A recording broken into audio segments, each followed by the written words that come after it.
everybody and welcome back to another Make Me Ramble video, guys. So, what are we going to ramble about today? Well, how about we start with where I've been and what I've been up to. Yeah, basically, guys, I keep getting these massive periods of burnout, normally coinciding with a new video game or something new on the computer or whatever that I'm kind of doing at the same time. Currently, I've been smashing Ark Survival Evolved again with the good old Brian Templar's Crusade, and I've also been playing XCOM 2 hell of a lot as well. That is an amazing game, incredibly difficult, and all my guys keep burning to death, and I don't know why. But yeah, guys, so that's what I've been doing. I've been smashing the PC games and stuff recently. I've done a little bit of content, and I kind of got a massive burnout from doing my Great Unclean one. As you guys saw in the last video, here he is. I have a life-size Nurgling. This here he is. I'm going to call him Little Bob. But anyway, no.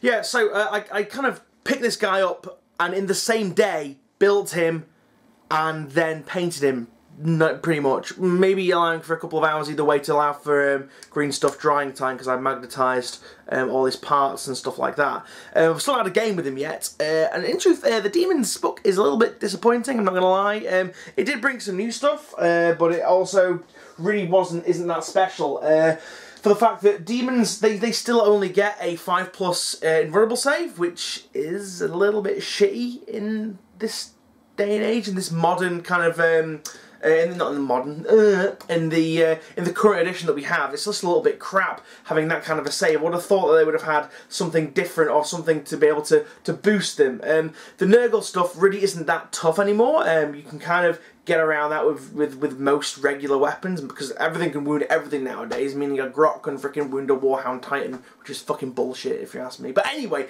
I digress. So yeah, a massive load of burnouts into the Grey Unclean one because I did him all in such a short space of time. Love doing it, absolutely amazing doing the model, but just completely burnt me out in regards to wanting to paint anything else. I have got a couple of little bits of bobs built, and you'll see those in the next couple of weeks coming up. And that you see the regular, on the table episodes and on the table videos and stuff, and you'll see what's coming out basically. But anyway, so let's ramble about some stuff. Let's see. First things first. Oh my God! Right, okay. So I actually got a model which I've been after for so long. Fucking dog barking. But anyway, I've been after this model for such a long time. I mentioned it a while ago. I'll mention it again. So a long time ago, there was, back in 2001, I believe, there was a Games Workshop campaign called the Dark Shadows campaign, and it took place on the Isle of Albion. And they introduced two pretty cool models for Warhammer Fantasy. The first one was Truthsayer, or Truthslayer, I can't remember which one it's called. And the second one was this guy. Now, this guy's a Dark Emissary, and he's absolutely awesome. Now, I've been wanting to get... I'll give you some better close-ups of this guy later on, well, in one of the on the table videos. But basically, I've been after him for ages. He was one of those models which I always said at the time, Joe, I'll pick him up, I'll pick him up, I'll pick him up. And I just kept pushing it to the side, pushing it to the side, pushing it to the side. And then by the time I actually wanted him and decided I actually want to buy him, it was a case of he'd gone out of production. So I was a bit gutted about that. I could have got him, I think, in the Games Workshop made-to-order stuff that was out last year, I think. But I didn't want him in resin. Really didn't want him in resin. I wanted him in white metal, like the old school days. But anyway, I digress. I actually managed to get him. I still want to buy it, sell it, one of those buy it, trade it, whatever, Warhammer 40k, Warhammer Games Workshop groups. And it was only 12 quid, and I was like, oh my God, I'm totally getting this, because they go for like between like 25 and 50 quid on eBay. So I was like, happy days, I'm going to have that. And I did, and now I've got him in my collection. Can't wait to paint him up. Yes! So that is something that I'm very happy about. I finally have it in my collection. Here's the thing, guys. Leave a comment in the doobly-doo down below. What model have you always wanted in your collection? What model did you miss out on that you wish you had? Put an answer in the doobly-doo down below. Start a conversation. Let's see how things go. Anyway, next thing. Another awesome thing that's coming out recently. You guys will have seen it. The Black Library Special Edition. They are making a Eisenhorn miniature. Now, for you guys that are in the know, this isn't the first time they've made an Eisenhorn miniature, not including the 50 54mm scale Inquisitor models for the Inquisitor game. There previously is an unreleased Inquisitor Eisenhorn model, and I've had the very nicest pleasure of being able to handle one. A couple of years back, I did a video called Museum of Moggy, where me and Moggy's Miniatures went through some of his collection of very, very rare and very, very not, well, I wouldn't say it's not legit, it's totally legit, but it's a case of they're very, very rare and unreleased models. I don't know how he's managed to get his hands on him, but they actually released an Inquisitor Eisenhorn miniature. It was awful. It was really god-awful. The arms didn't join up properly, it was just an absolute shit show. But this one, the Black Library have done, is really, really good. Everyone's kind of moaning about, his hair. Oh, Eisenhorn didn't have hair. Well, if you read the novels, you will know that, yes, he did have hair. In novels 1 and 2, when he was like in his 50s and stuff, and he lost his hair towards the end of the third book and whatnot. But anyway, the miniature looks absolutely awesome. It's chock full of detail. It's probably going to be Forge World resin. The level of detail on it looks like that. Everyone is kind of, like I say, complaining about the hair. I like it. It looks like a young Inquisitor Eisenhorn. I think it's going to be really, really cool, and I really want to get one. I don't know how to get one yet, though. I don't know whether or not you go on the Black Library website and you have to, buy a copy of something to get it with it. I don't know whether or not you have to just order it, pre-order it, or whatever, but I'm going to damn well try and get one, because it's just going to, again, be an awesome miniature to add to my collection. And how awesome is it going to be to have your forces in 40k led by Inquisitor Eisenhorn? It's just going to be so awesome. Can't fucking wait for that shit. It's going to be ace. Other stuff to ramble about? Rumour mill, stuff that's coming out right from GW. So not only, well, that's from Black Library, the Eisenhorn model, but they've also released a little mini Imperial Knight, which looks quite adorable, I've got to say. Bit of a cop-out really, because it literally looks like they've just taken an AutoCAD design of the Imperial Knight and scaled it down to a much smaller scale and altered the guns slightly. That's basically what I think they've done. But the lore behind it is pretty good. From what I understand, it is the basically you've got like all the knight houses and stuff like that, and these little tiny scout Imperial Knights, they're like the bastard sons of like the nobility that have the Imperial Knights and stuff, and they basically just get sent ahead to scout out and basically get sent ahead as cannon fodder. But it's a nice little thing to add to some Adeptus Mechanicus forces, and I think I'm going to do it. However, the thing that really, really fucks me off is the fact that they're making another new codex. So it's a model, one model is getting an entire codex again. Now, there had better be an insane amount of weapon options in this kit. It had better be, you're probably going to be looking around the high end of 30, low end of 40 quid for this kit, in regards to, the pricing of it. But I think that it shouldn't have its own codex. Personally, if you ask me, they should just go, right, GW Knight, the little mini Knight that it's doing, all the ones with the Forge World books, they should just put them all in one codex and have done with it, rather than have all these individual codexes for just like singular models. It's just taking the piss, and to be honest, Games Workshop, it's blatant money grabbing from you cunts. But yeah, so that's something that really fucked me off about it. But the model does look pretty cool, and it will be nice to add to my Adeptus Mechanicus forces, and it'll be decent enough to... hey George, you alright? My wife just came home, everybody. It'll be decent enough to add, a little bit of extra muscle. If it is like got scaled down Imperial Knight weapons, it'll be really, really cool. It'll be good in game as well. Probably won't have as many wounds as the Imperial Knight, but we'll have to see. We'll have to see. Tea is love. Tea is life. But yeah, so there's that that's come out, which is pretty cool. There's another couple of things as well. The new Custodes stuff that's come out as well. That is really, really nice. It's one of those things that I look at it and I go, do you know what? I love it. I like the look of it. I appreciate it, but I don't want it. Now that might be a bit weird to hear, especially from someone like me. No, Great Jojo Man not wanting a miniature. What the fuck is wrong? Who's replaced him? But I look at the Custodes and I think they're really nice models, but they're a bit, I think I suppose have golden armour, yeah, they're a bit garish. I don't like, me and Mr. Pidge have the same kind of opinion on this, in the fact that we don't believe that they should have a whole army. They shouldn't have a codex. They should just be additions to a force, because as far as I'm aware, could be wrong, I haven't read every novel that the Games Workshop have put out, but I didn't think that they had full armies of Custodes that went out and about. I know there was a massive one at the Eternity Gate, basically fighting all these demons like forever, for like I don't know, 40,000 years or whatever like that. They've been fighting and battling these demons, and occasionally a few Custodes go out and they help out with other things in the Imperium. But I didn't think that they had a full army.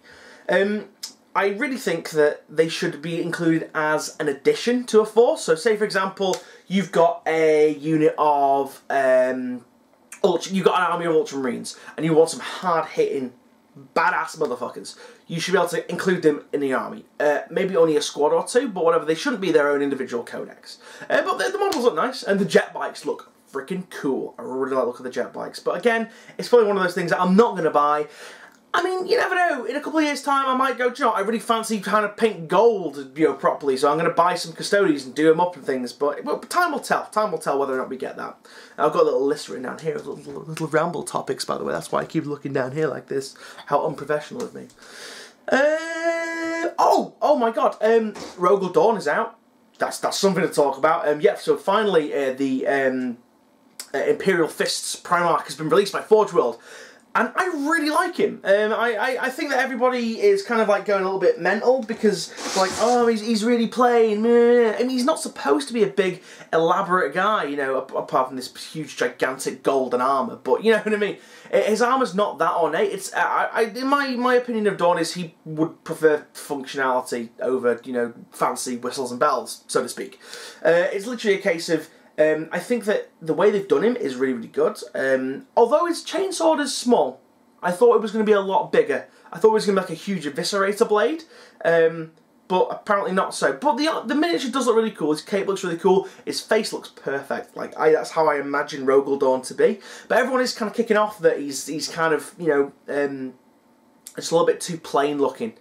I mean, let me know what you guys think. Again, in the doobly-doo down below, guys. What do you think of the new Rogel Dawn miniature? I really like him, but it might not be everyone's cup of tea. Let me know what you think. But yeah, aside from that, I've not really been doing an awful lot hobby-related stuff, really. I've been doing a fair bit of building, but not so much painting. Just because it's one of those things. I've been doing a lot of. I've been working a lot as well recently. I've been. My hours have been upped at work, but I keep getting all the early shifts, which is just fucking shit. I don't function very well on the earlies. I have to be in work for 7, and for some of you out there, you're probably like, oh, 7 o'clock's not early, I have to be in work for 5 o'clock in the morning, but 7 o'clock for me is early. And I'm not one of these people that can wake up super early and be wide awake, bright-eyed and bushy-tailed. I have to come to naturally. I can't be woken up abruptly. If I'm woken up abruptly, I tend to stay in a fucking zombie-like state the entire day. Whereas most people tend to perk up after a couple of hours, I don't. I just stay perpetual zombified throughout the entire day, and it just takes the piss, and that leads to pretty much no motivation to do anything. All I want to do is just sit on my arse and just watch TV or watch YouTube or occasionally get some get a game out or anything. Speaking of games, I've barely had any games of 40k or anything recently. No X-Wing, nothing. I've literally not been having the time to do it because of these earlies and because of my days off. So a lot of the time it'll be a case of, right, I'll have like an early and it'll be my day off, but then on my days off I'm doing other things. Like tomorrow is my day off, for example, and I'm going to be fixing a bloody fence, putting up shelves, doing lots of DIY stuff. So I'm not actually going to have a chance to go out and do anything game related, which is a little bit sad, but it's one of those things. It's a hobby at the end of the day, it's not a way of life. It's a case of, the hobbies can wait for real life things, which sucks to say, but, hey ho. You got to roll with the punches and things like that.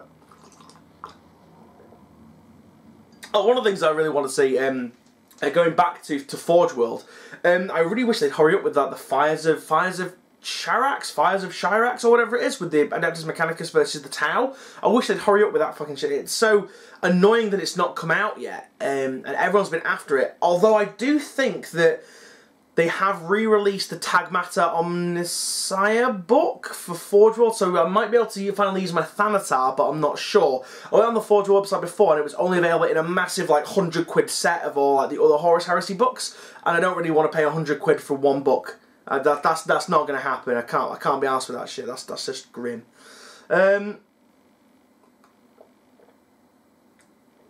Tea. Tea is love. Tea is life. I love tea. So good.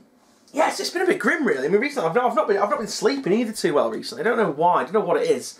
You ever get that when you're trying to sleep and you just can't switch off? Like, I went through. It was awful, and I literally felt like I was going to die. I went through a period where I didn't sleep for a full 2 days or a full 48 hours. like not even a wink of sleep, and it was just insanity, because I was tired, but I couldn't fall asleep. It was just so shit. I hated it, and like by the end of like day 2, I was absolutely just oh my god, just insomnia. I was just like, I literally felt like I was gonna die. So I had to like I did like pull out all the stops. I took like sleeping pills. I had like chamomile tea. I had a hot bath. I had everything. I had a wank. Had all kinds of stuff like that, just to try and get myself to sleep a little bit. I did post up on my Facebook a while back, you know, tips to get to sleep, and a couple of those tips actually did work, and I managed to finally get some shut-eye, but Jesus Christ, it was awful. Just, it got to a point, it was so bad on one of the nights that I thought, do you know what, I think it was the second night, when I couldn't sleep, and I actually went for a freaking run at 3:30 in the morning. Now, this is me. This is the fat bastard that doesn't do any exercise. I went for a fucking run. I ran and did like a lap of the park that is like round the corner from me, just to try and tire myself out physically, so that my body would just go, no, enough is enough, sleep. But no, nothing, absolutely nothing. Didn't do fuck all. All it did was get me sweaty and out of breath and wheezy, because I'm fucking asthmatic as well, apparently. But yeah, so that was fucking great. But that seems to have sorted itself out now. I still have the odd day, or you know, sometimes where I don't sleep very well. It's normally, do you know what's fucking shit? It normally is when I'm on the early. Because I don't really like going to sleep until maybe, I don't really like getting into bed until the earliest 11 o'clock, and then I don't really fall asleep till 12:30, 1ish. That's on a good day. So when I'm falling asleep like that, and I'm in work, I have to wake up for 6, it always happens on those days when I have to be up on the early, so it's literally a case of, right, oh, you're not sleeping now, and then I'm just fucking zonked out for the entire day. But anyway, enough of my fucking sleeping health. That's fucking shit at the moment. It's the case of, let's get back to the topic at hand, which is Games Workshop, Warhammer, all those kind of good things. Got some conventions coming up soon, guys. Like legitimate conventions that I am more than likely 100% going to. The first one, I believe, is ChillCon up in Sheffield. So if you guys are going to ChillCon 2018, it's Spud Tate and Chilling Wargamers convention. It's their brainchild that came to bear.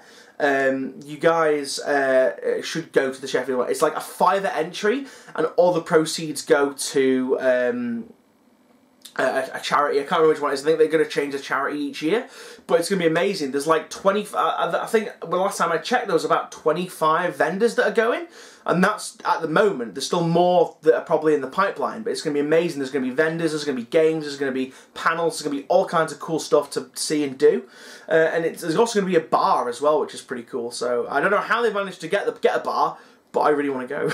It's a bar. So day drinking is awesome. It's great. Basically, there's that, then there's Salute 2018. I'm definitely going to go to that one. Don't know who I'm going to go with yet. Don't know whether or not I'm going to get a hotel down there. I want to go and get a hotel on the Friday and Saturday night, so I don't have to have that mad rush on Saturday, and I'm tired as fuck from the whole day to basically, you know, drive back and then, you know, sadly fall asleep at the wheel and then die. I don't want to do that, so I might just get a hotel. I mean, I might... Alright, no, it's gonna be too. I'm gonna have to get a hotel on the Friday night and the Saturday night in order to get back in a decent time. I've got the whole I've got like 4 days off like booked. I've got Friday, Saturday, Sunday, Monday, so I've got plenty of time for that. But you know, it's legit a case of just, how do I do it? Do I get somebody else to go with and you know, kind of like share a room with to cut the cost? I don't know. I'll have been paid by then, so I'll have a decent amount of cash. So it should be all right. Should be alright, I don't know. But I will be going to that nonetheless. That'll be cool. I want to give a shout out. I promised Underdog painting. Baza! There you go, you got a Baza right there. Underdog painting, this is a shout out for you, because you're a really nice fella. And he was live streaming on his Instagram the other day. Speaking of which, Instagram, link in the doobly-doo down below. Go give me a follow. You get little sneak peeks of what I'm doing in behind the scenes. More so than Facebook. I'm more active on Instagram than I am on Facebook currently.